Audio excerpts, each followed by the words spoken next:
You are listening to Fantha Tracks. Because of the following special program, Wonder Woman and the Incredible Hulk will not be presented this evening.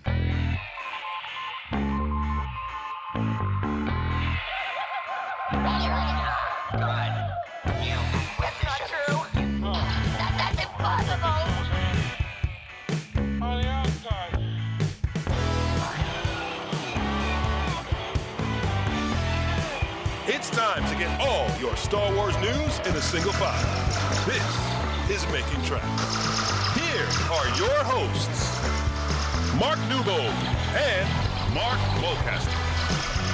That's not true. That's impossible. You're listening to episode 76 of Making Tracks, brought to you by the fine folk over at fanfortracks.com. My name's Mark, I'm one of your co-hosts, and I am joined this week, as always, by the only man who can write for Spanish Star Wars magazine without speaking a word of Spanish, Mark Newbold. Mark, how are you doing, matey? I'm very good, thank you, Mark. How are you? Muy bien, gracias.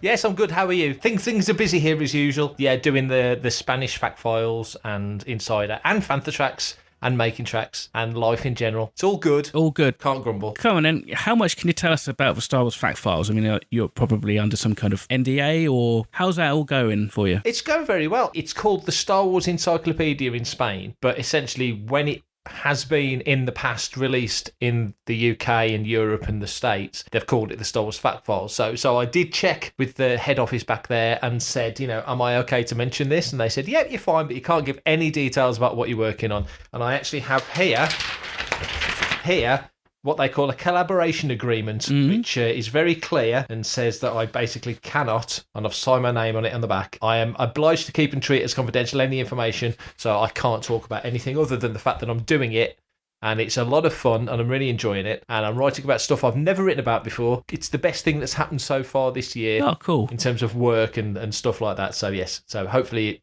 it'll keep me busy for a good long while. So yeah, so very good. Is there a release date to that, or is that still TBC? TBC, yeah, they haven't said. I mean, it's already up and running in Spain, and I don't know what issue they're on, so I may well have a little look and see where they are. But I've come in sort of about a third of the way through the project, I would say, and yeah, they seem happy. They've given me my second wodge of stuff to do, and it's significantly bigger than the first one, so I'm hoping that's a good sign. Either that or somebody's off sick and they just can't find anybody else to do it. But I'm hoping they were pleased with what I did before, so fingers crossed. But yeah, no, it's been really good. It's a lot of research, obviously, as these things always are, and you've got to sort of trawl.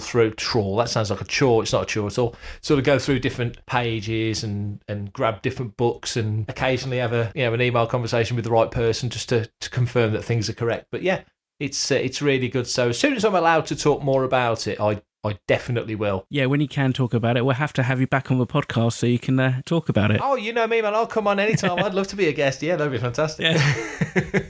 Cool. Right. So what have we got coming up? We've got loads of stuff, haven't we? Yeah, got quite a busy kind of like rundown, and a listener's question as well, which I'm sure everybody will be excited to hear. Well, we know we had one last week, didn't we? We had one from Cole. Cole Bliss. Cole Bliss, yes. Yes, thank you, Cole. And that got a lot of people talking. We had a lot of feedback on our social media feeds, and a few people.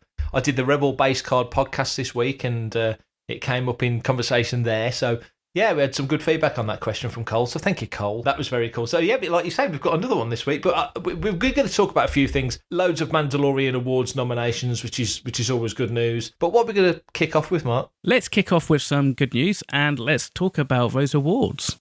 Hi, this is Amy Ratcliffe, and you're listening to Fantha Tracks. So, when we were talking last week, one of the things that we said in relation to our John Boyega luxury jail piece, which I thought was really good, was that I thought, and we both thought, that Boyega more than likely had awards in his future, didn't he? Before he comes back to Star Wars at some point, which I think he will. I think he may well be coming back sort of heavily laden with big, gongs and statues of people holding other statues and stuff like that. So within a week, we were kind of almost well on the way to being proven right, because he has been nominated for a Golden Globe for his performance in Small Axe. So Boyega gets a nomination. Fantastic news. But The Mandalorian as a show, above and beyond just the reaction that the fans have given it and the adulation that it's got, this week seems to have absolutely been bombarded with nominations and awards. Yeah, it's crazy, isn't it? I guess it's a testament, really, just of the level of excellence that has come out of Lucasfilm on season 2. Absolutely. I mean, the Screen Actors Guild nominated The Mandalorian or the stunt team of The Mandalorian for an award, which is hardly surprising when you look at the quality of the work on that show.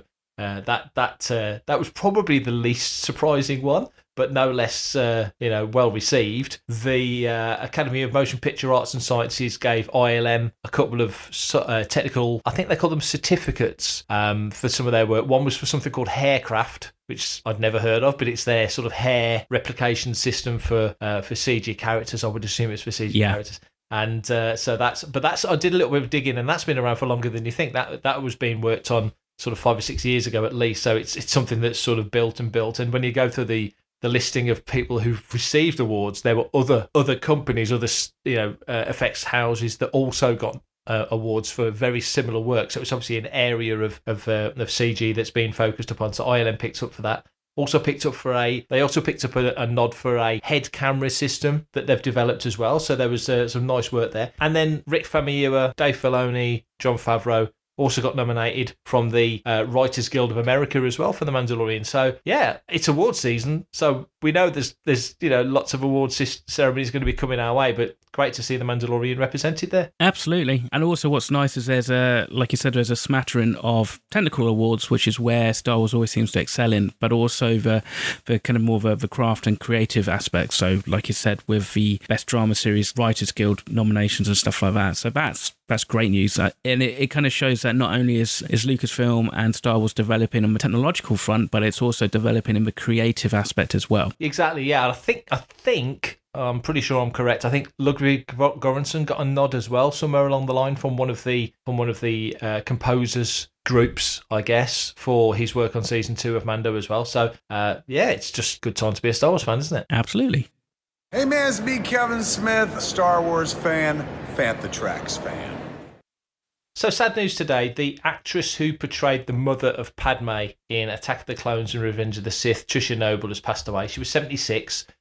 She was well known in Australia for being a singer before she became an actress. She moved to the UK and she was in, which I did not know, and it's one of those iconic scenes that I can't believe I didn't know this, but she was in the classic Barbara Windsor bra off scene from Carry On Camping. Oh, wow. She's in the background of that. She was in Danger Man with Patrick McGoohan. She built a very successful career, and then in 2000 she would have filmed her scenes as Jo Balm the Berry, say Padme's mother, in the Attack of the Clones scenes, which were deleted from Clones, but she did end up in Revenge of the Sith later on, right near the end of the Padme funeral ceremony on Naboo. So terribly sad news. It always is sad news when somebody passes away like this, isn't it? Yeah, it always is. And I think also it's a shame that we never really kind of got a chance to spend much more time with Nabarese, really, I think, over that prequel trilogy. Because it's that slightly odd thing of they did release a deleted scenes for Attack of the Clones where they had sort of extended scenes with Padme and her family when they're on Naboo. But then from a theatrical perspective, you just get to see the family at the end, and you kind of think, well, would the average viewing audience who don't know or have not seen the Attack of the Clones deleted scenes even kind of know who these people are? So it's a shame that they weren't able to squeeze her scenes actually into the actual theatrical release of Attack of the Clones. But that film was quite long as it stood, wasn't it, really? But sad times. Our thoughts and prayers are with her and the rest of her family. I'm Derek Arnold, and I get my news from Fantha Tracks.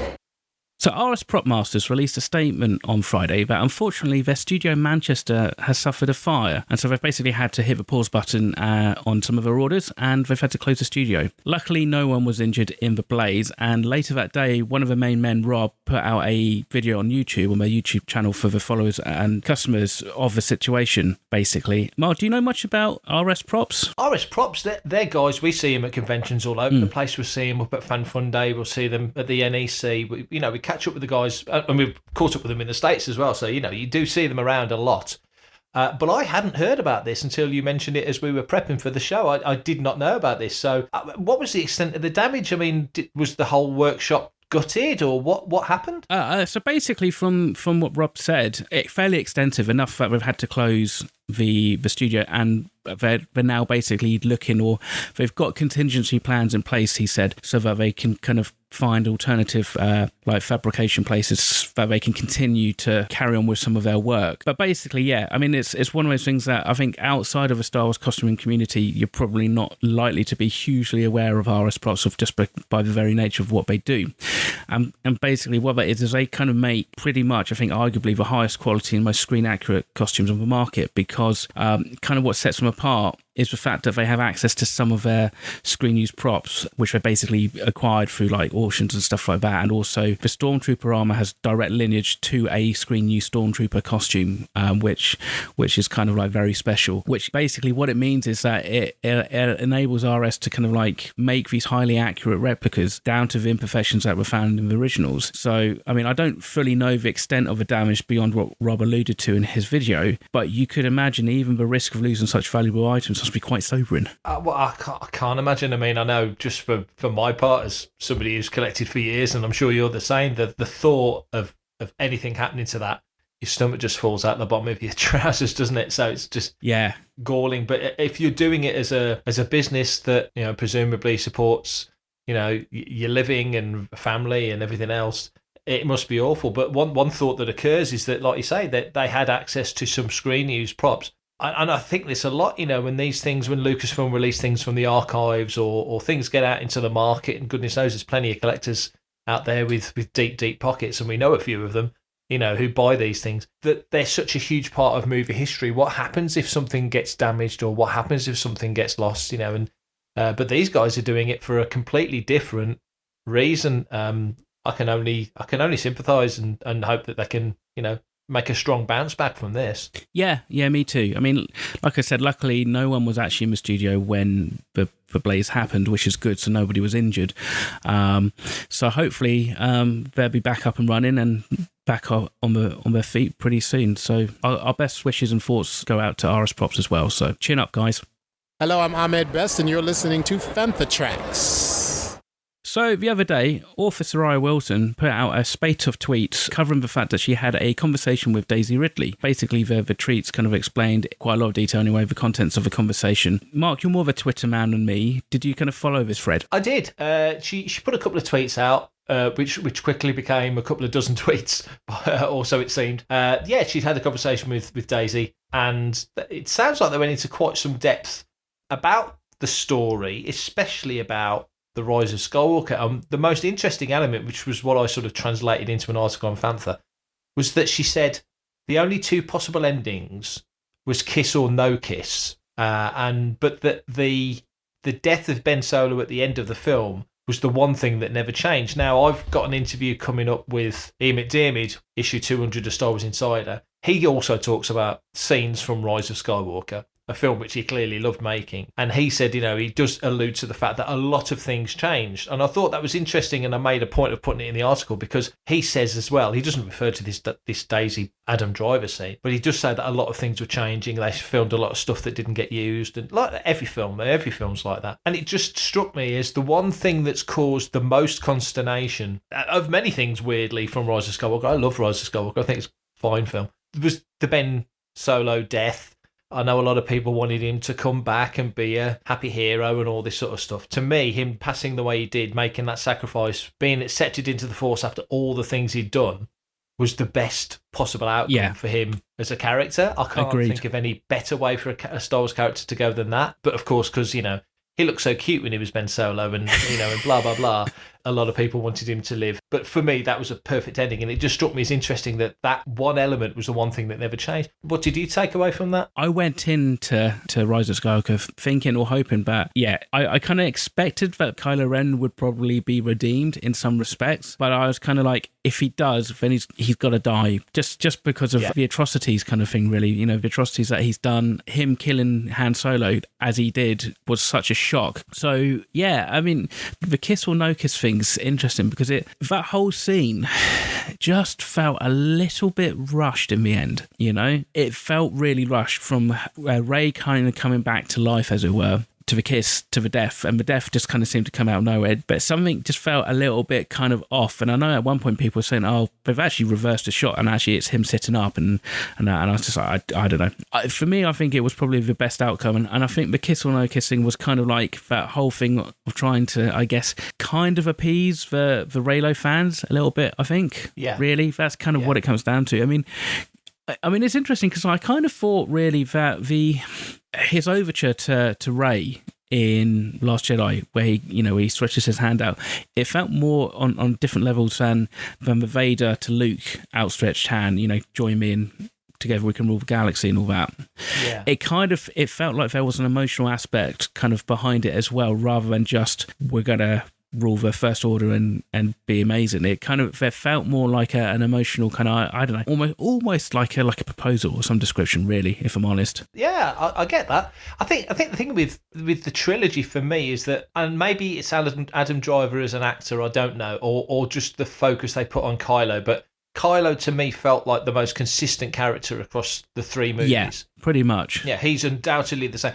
To me, from Force Awakens to Last Jedi, Rey feels almost like a different character to me. And the reason it sticks out to me is because the two films overlap. So this is all happening very, very in a very short amount of time. Rey is so warm and enthusiastic and sad. There's a terrible sorrow. That solo scene in the Falcon cockpit on the way to Takodana, when she's talking about, I've never seen so much green and all that stuff. Got to get back to Jakku and all that. There's a real sorrow to her character. When you get to the second film, I don't sense any of that. And maybe that's down to the direction that Rian Johnson wanted to put a different focus on her character, because we're all multifaceted. If you met somebody on a Monday and met them again on a Tuesday, you might come over differently. So it's not a criticism, it's just a observation, a perception of mine. But Ben, or Kylo rather, is very consistent through the three films. I mean, I like the end of Rise of Skywalker. I mean, the music as well is glorious. Yeah, it's amazing. That piece of music. It's a doomed romance, essentially. Oh, yeah.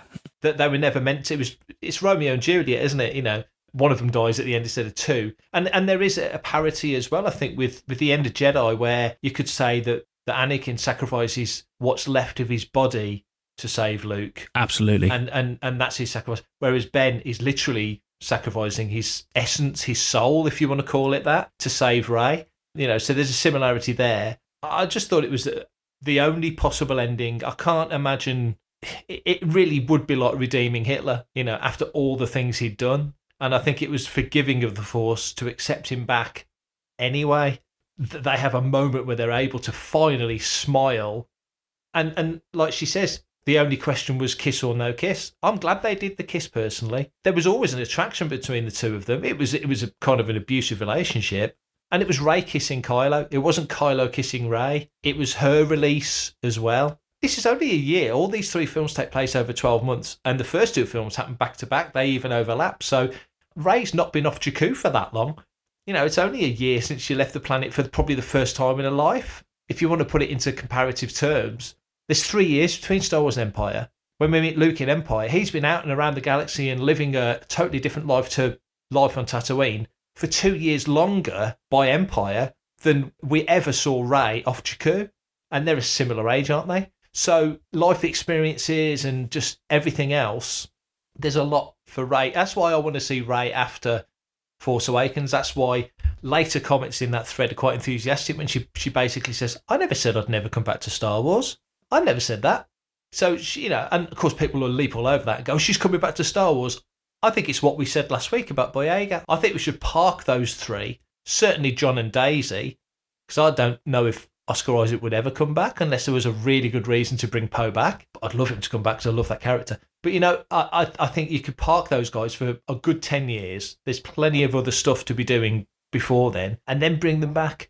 I want to see Rey with more experience and more knowledge, and maybe get that Jedi Academy up and running the way Luke never could, because it was a different time. I do wish that they would do at least some novels beyond Rise of Skywalker, if I'm honest, or something. I feel like there's definitely a what Rey did next type story, because to be honest, at the end of Rise of Skywalker, yes, she's now got a surname and she's got her own lightsaber, but she's basically she's like a ship without a captain, really. There's no Leia, there's no Luke, there's nobody really to kind of guide her at all. Exactly. So therefore, this would make for an interest in time just to find out, what does she do? Does she end up following, in some respects, the kind of things that we saw with Leia at the end of Return of the Jedi and moving into the New Republic by forming the next set of government, which you could kind of see Poe doing, obviously. I think that's where I think Poe would kind of probably fall into place. But then it's like, what do you do with Finn? Does Rey train for Finn? Do they go off and just have crazy adventures? It's an interesting point. There's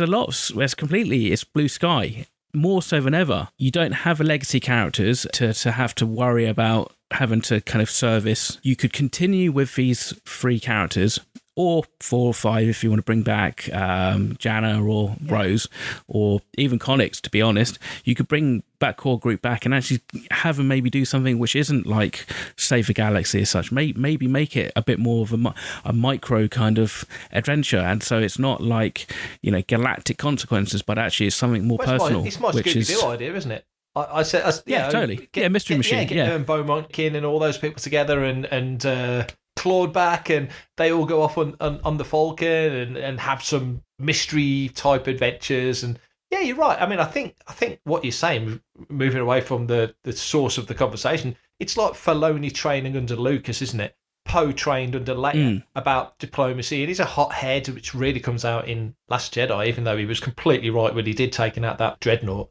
He's got an angle on that side of politics, more as a Republic guy. Whereas Finn, a lot of fans have kind of put the words into the mouths of the writers, with Finn especially, about you teased that he was going to be a Jedi.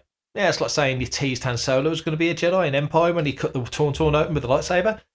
I don't necessarily think that's the case, but they really did, by the time of Rise of Skywalker, heavily tease, because Finn is sensing stuff. You've got to assume that at the very least he's Force sensitive.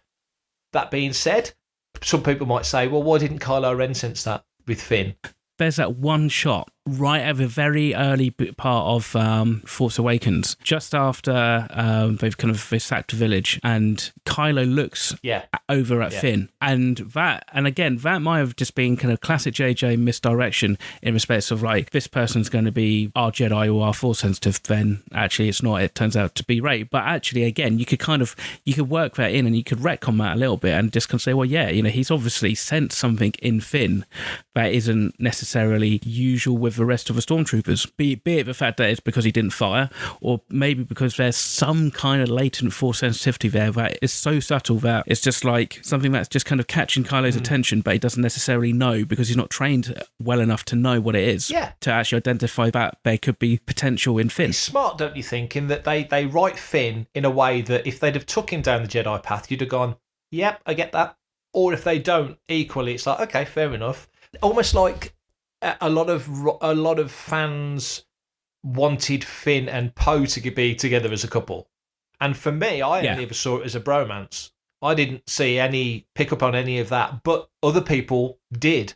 And so what I'm trying to say is that they were clever in the way they wrote it, and the sequel trilogy gets a lot of criticism, and a fair amount of it is justified, I think. But one thing that they did that surprised me when they didn't announce any sequel trilogy TV projects for Disney Plus was that they laid out enough breadcrumbs that they could have took it into multiple directions. They could have had Poe become the Wedge Antilles, X-Wing commander, wing commander hero, or they could have made him the politician that Leia was clearly leading him to be, or they could have had, Finn become a Jedi, or Finn go down a different path, or have Rey set him an academy, or Rey become a lone wolf and travel the galaxy on her own path. There's loads of potential. When you look at it and you sort of delve into the films, you could actually go, well, that doesn't contradict that. That makes sense. Her doing that, why not? She obviously got to know Luke pretty well on Acto, especially in Last Jedi, and they would have had conversations that we never saw. And he was a regretful soul in that film, and sort of came around to himself a little bit by Rise of Skywalker. And so, which is fine, because we can all change our minds. People get really twisted up about his change of heart. People have changes of heart. Ben Kenobi was lying through his teeth for most of the original trilogy, wasn't he? Until Luke figured it out for himself. True. And then he went, yep, game's up. Yeah, you got me. So it is kind of a Jedi thing. I don't know. I think there's definitely potential, but just quickly going back to Ben, I'm pleased that was a constant. That was how that character had to. That was his destiny, and it the best destiny he could have hoped for, because he could have just gone and that was it. Because it leaves the door open. If he's become one with the Force, he could be, and he was clearly powerful. He could become a Force ghost. He could have those post Rise of Skywalker stories we just hypothesized about. And there's the potential for a Ben Solo Force ghost to turn up. And we know from seeing Luke on Acto, being a Force ghost in the sequel trilogy era is not what it used to be in the original trilogy. They said way back when that the first Force ghost was Qui-Gon. He was the first one that was able to do it. Which is hinted at by Yoda in at the very end of Sith. So Force ghosts as a thing seem to be reasonably recent in Star Wars history. So who knows where that could lead? For everything in one location, daily news, reviews, interviews, podcasts, video, and social media feeds, bookmark FanthaTracks.com for Star Wars news 24/7, 365.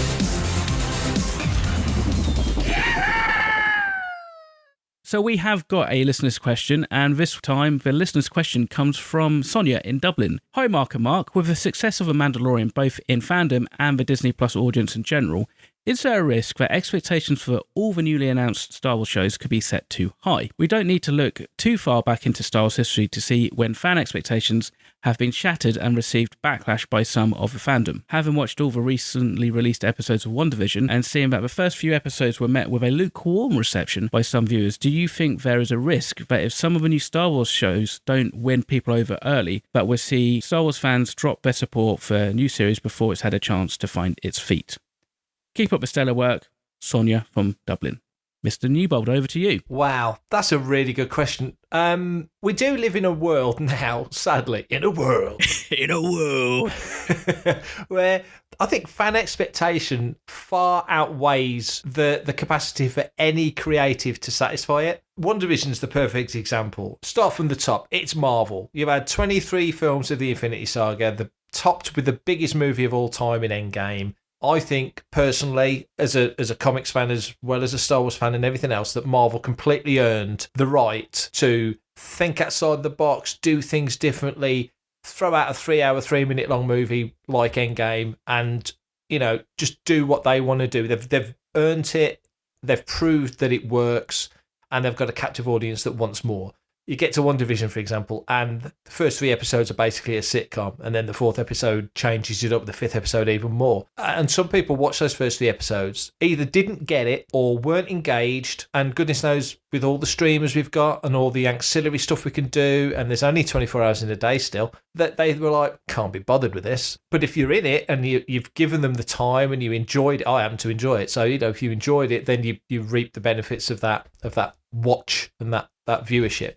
You translate that to Star Wars, and I think they've done the smartest thing. Mando kind of caught everyone out with its just quality and just how well it's been done, and it's been brought to us by Jon Favreau, who's got an awesome track record in Hollywood, and then season 2 opens it up even more. But now, what's coming next?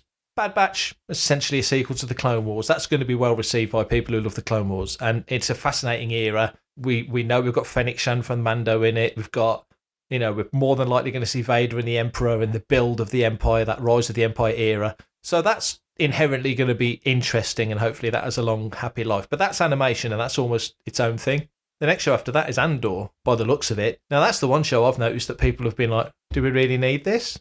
Does anybody care about this? Whoever asked for this is a comment I've seen a lot. For me, it's a Rogue One prequel. Rogue One's top 3 Star Wars for me. Focusing on Cassian Andor, selfishly, my favourite character from that film. So I'm all in for that. And I think the build-up to that, pre-Scarif Yavin era is just going to be lush and fascinating, and I can't wait to see it. The question was, do we think the fans are going to turn, or what will the reaction be if the fans turn on they've accepted Mandalorian. I think we could have Mandalorian for the next 10 years and people will probably buy it. But then the next thing comes out, and you only need one snippy fan. You only need one YouTuber who feeds their stories to the Daily Express, whose stories get picked up by everyone, to start going, fan reaction to this show is, negative, blah, blah, blah. And all of a sudden, you've gone from having a $200 million, per show per season type show that's going to be incredible, to the public perception could be, well, the fans don't like it and it's going to flop. And nothing of the kind. The reality and the perception are just two different things.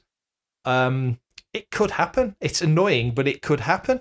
I mean, what do you think? Do you think there's the risk as well of that being a thing? I mean, there's always a risk, really, at the end of the day. There's always a risk that a show's not going to land. And I think even we kind of have slightly seen it with animation. Rebels, for instance, the first couple of seasons of that wasn't very well as strongly received as Clone Wars, or even Clone Wars, to be fair. The reaction that people gave Clone Wars season 5, 6, and 7 is nothing. It's a complete comparison to really the reaction of the theatrical release and then the first two series, to be honest. So I think the difference is with that is that Clone Wars was something that George financed himself. He kind of had to almost force it through. They ended up with a distributor that they hadn't really worked with before, with Warner Brothers and Cartoon Network. And basically, I think they kind of grinned and bared it and rolled with the punches because they knew that they had something that they could kind of develop and their story could expand. But the interesting thing is, when you think about it, we even don't need to start to talk about the difference between The Force Awakens and The Last Jedi. Second episode of season 2 of The Mandalorian, and suddenly you're seeing people, at least in my Facebook feed, were saying like, oh, this is just filler, this is just a rubbish episode, blah, blah, blah, blah, blah. Okay, it didn't have necessary kind of the weight that the next few episodes had, but it wasn't really like a filler episode. It was a transitional episode like we discussed when we did the review. I think it's just like the nature of where we live today and how we live. There's so many TV shows on streaming services, but if you're not engaged by the first couple, you tend to ditch them and you tend to move on and you tend to like not worry about it.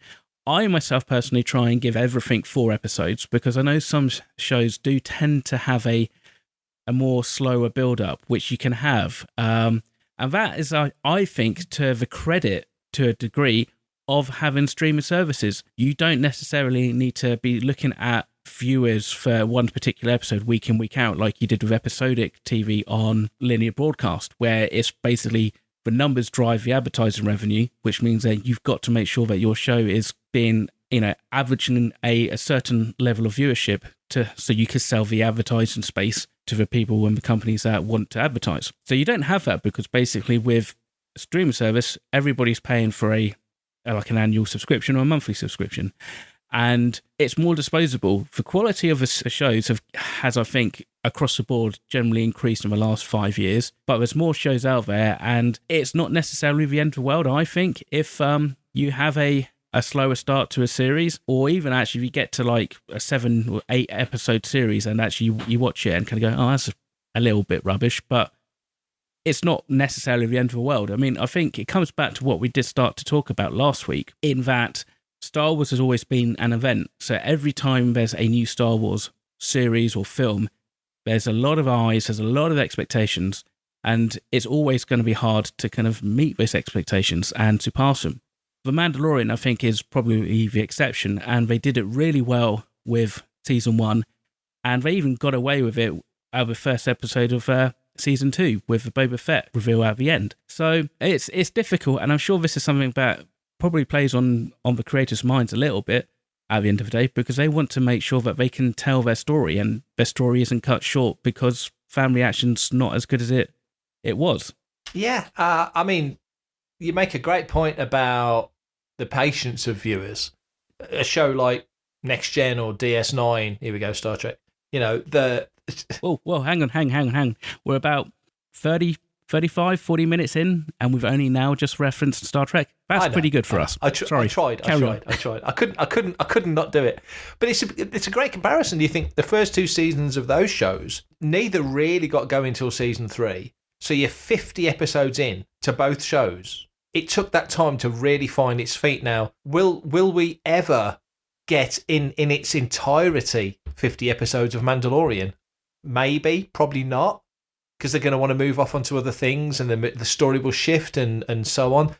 It's a totally, like you said, linear broadcast and everything. It's just a totally different ball game. I think 30 odd years ago, whatever it was, 87 when Next Gen came out, 34 years ago, it was a different world. and what we could consume was different, and the way we consumed it was completely different. So it's not actually a fair comparison to make. But the point being is that if those shows were released in an era of the patience and attention levels that we've got now, neither show would have made it. They would have both been canned after season 1. I mean, there was rumours that Next Gen nearly was.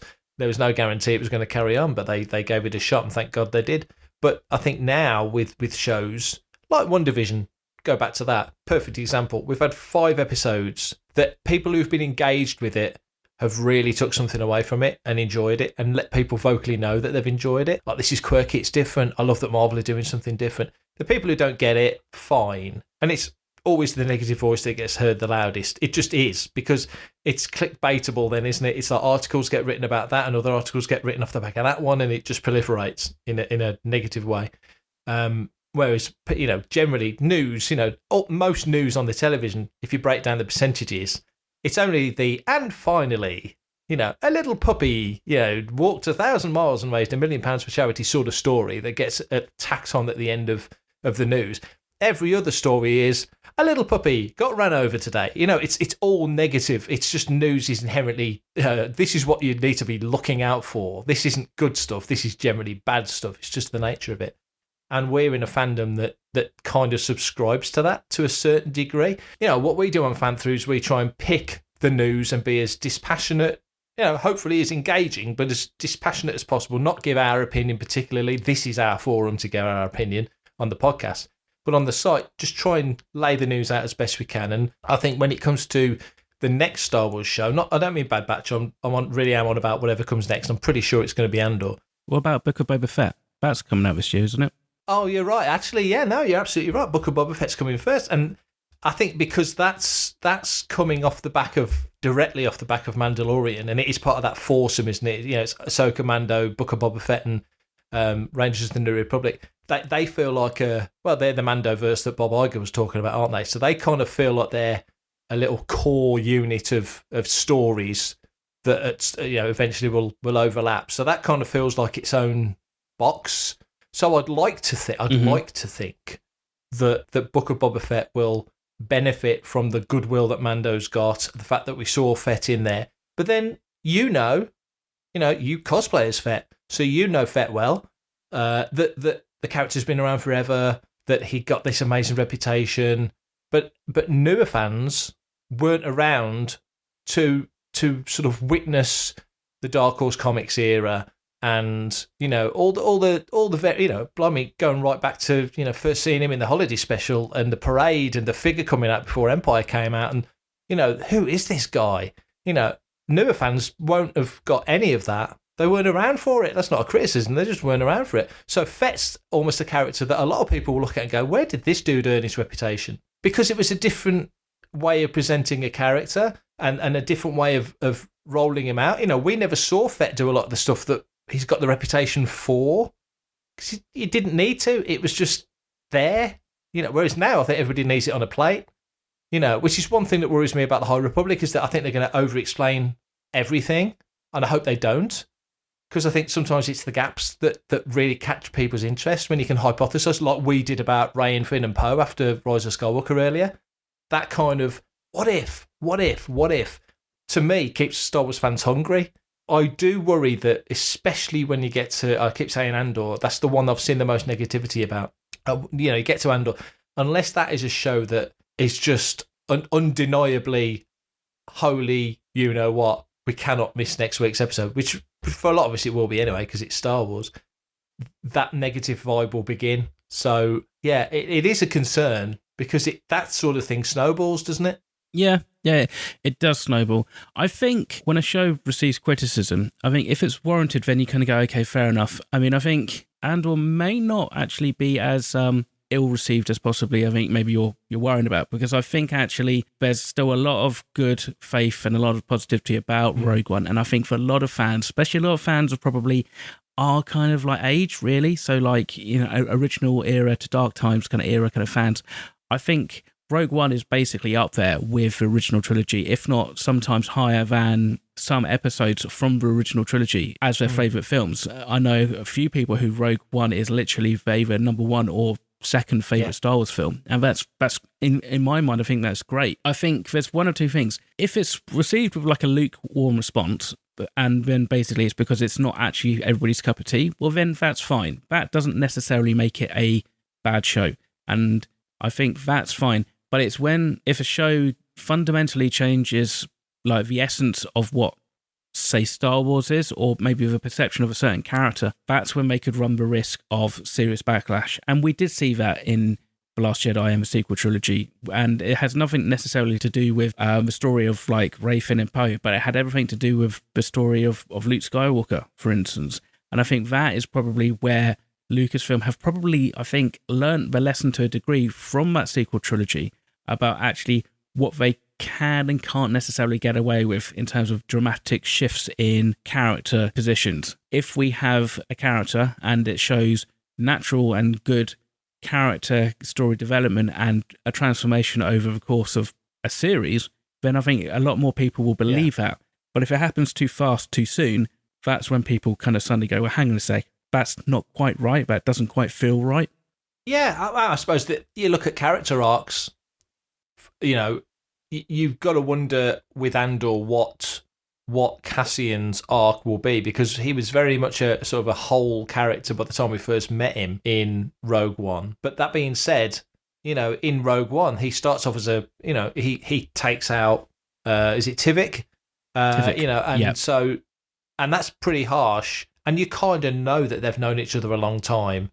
And there's an element of Tivik's going to get captured and tortured, and the game's up, and it's too important. You know, this is just too important. They're touching on this sort of thing in the Star Wars comic at the moment with Lobot's in physical danger, and Lando's like, you've got to help my friend, and Leia's like, no, there's bigger things at foot here. There's bigger concerns than one person. But how did Cassian become? And he is stone cold. You know, it's all about the mission. I've been in this fight since I was 6 years old. How did he get to the point where he could reconcile and sleep at night by doing these things?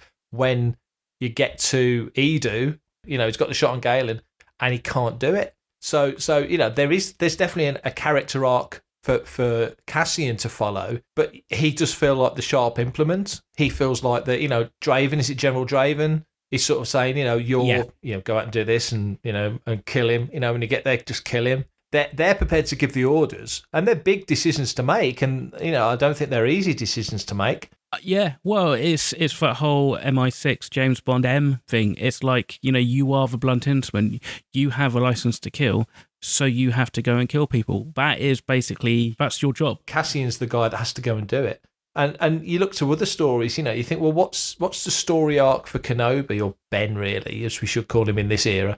You know, what's the story arc for Ben going to be in the Obi-Wan Kenobi series? You've got, I think it's 10 years after Revenge of the Sith. We're sort of halfway between the two trilogies with the Kenobi thing. Mm-hmm. So quite easily show the progression of Ben as he eases into life on Tatooine and watching over. What's his progression? Because he gave off the persona of a crazy old man by design. That's not to say he actually was a crazy old man. Han calls him, you know, crazy old fool and all that sort of stuff, and Luke's got the perception of Ben being that wild-eyed wizard in the wastelands of Tatooine. That, to me, always felt cultivated by Ben. Was it Grievous called him the diplomat? But he's also a bit of a, you know, he can be a bit of a bullshitter. He can spin a yarn, you know. So there's a lot of different things. He's a complicated character, Ben. So what are we going to see from him? And you move into all the other shows that have been announced with characters that we don't know an awful lot about. I think Ahsoka could be the one that could be a little bit hit and miss. I think just because if it's all suddenly just like, you know, references to Rebels and EU and stuff, it's going to be great for Star Wars fans, but it comes down to what exactly the remit are for these stories and who the audience are, how specific you make them for fans and how specifically you say, we're not making them for fans, we're making them for everyone, because Star Wars should be for everybody. So therefore, let's try and make sure that we can try and tell these stories which were innately more fan-orientated or fan-focused. So, for instance, maybe Ahsoka and Grand Admiral Thrawn kind of, you know, series. Let's make that a bit more general. So therefore, we're going to have to do a little bit of exposition and explain all this stuff. I mean, and how they explain the whole kind of Rebels thing with Ezra and that, I don't know. That's if they do. Would it be kind of fairly obvious by its omission to not include Ezra and Sabine, and just focus on Ahsoka and Grand Admiral Thrawn as a a potential Imperial threat, rather than trying to kind of like build in some of that stuff, at least to begin with, and maybe kind of come back to the whole Ezra kind of story later on, for instance. I mean, I don't know. I think you're right. The character development's got to feel organic. If it's too quick and too forced, or just too different. I mean, that's the thing I always feel about Force Awakens to Last Jedi, is that the two films just feel so different. And what jibes with me is that they overlap. So it's not like Star Wars and Empire when there's 3 years between them, or Phantom Menace and Attack of the Clones when there's a decade between them. I'll say Star Trek again. Star Trek the Motion Picture is 18 months after the end of the original series. That's all it is. It's 18 months. But there's 10 years between Motion Picture and Wrath of Khan. So a lot of life has been lived in that time. And you can understand that why the ship looks different, why the outfits are different, why the characters are acting a little bit different because they're that much older. And all the other things that have changed, you kind of go, well, that's understandable because that's a decade. But Force Awakens to Last Jedi, they overlap. The opening scene of the one overlaps with the ending of the other. So it's one continuous two-part, it's Deathly Hallows 1 and 2, isn't it? It's one story in two films. If they can get that right, I think the fan base will have an easier time of sort of getting on board and following these characters. Hi, this is John Morton from The Empire Strikes Back, and you're listening to Fantha Tracks. So thanks to Sonia for that question, and I think that's all we've got time for today. But if you do have a question and you want to get in touch, and by all means, you don't necessarily have to send an email. If you've got a voicemail or you want to send us an audio file with a question instead, that would be great because it saves us having to read it out, which would be wonderful. But if you want to get in touch, Mark can tell you how you can do it. Great idea. We should do that. We should push that. If you want to be a part of the action and stay updated on all the latest Star Wars news, visit fanthatracks.com or check out the free Fantha Tracks app through the App Store to follow us on your mobile device. You can reach out and send in your listeners' questions by emailing radio@fanthatracks.com. And yes, like Mark just said, if you want to send in a voice file and hear yourself on Fantha Tracks Radio, then please do. That would be very, very cool. Comment, like and share on any of our social media feeds @Fantha Tracks, and be sure to subscribe. Leave a review, please, 5-star ones, on Amazon Music, Audible, Apple Podcasts, Google Podcasts, Spotify, or your podcatcher or smart speaker of choice. And as always, thanks to James Semple for composing the Fantha Tracks intro, Anna O'Brien for our Making Tracks opening music, and Mark Daniel and Vanessa Marshall for our voiceovers. Now, normally, this is where I would say, tune in on Sunday nights to watch Good Morning Tatooine, our weekly news show on Fantha Tracks Live on Facebook, and later on Fantha Tracks TV and on our YouTube channel, but it's having a little pause at the moment. Like I say, Brian is recuperating, getting everything back to where it needs to be. So Good Morning Tatooine will be back, just not quite yet. As soon as it is, we'll make a big deal about it on Fantha and let everybody know. Great, brilliant. Thanks for that, Mark. You take care, have a good week, and everybody else stay safe, and we'll catch you at episode 77. 77. Coming up next on Fantha Tracks Radio, it's another episode of Making Tracks.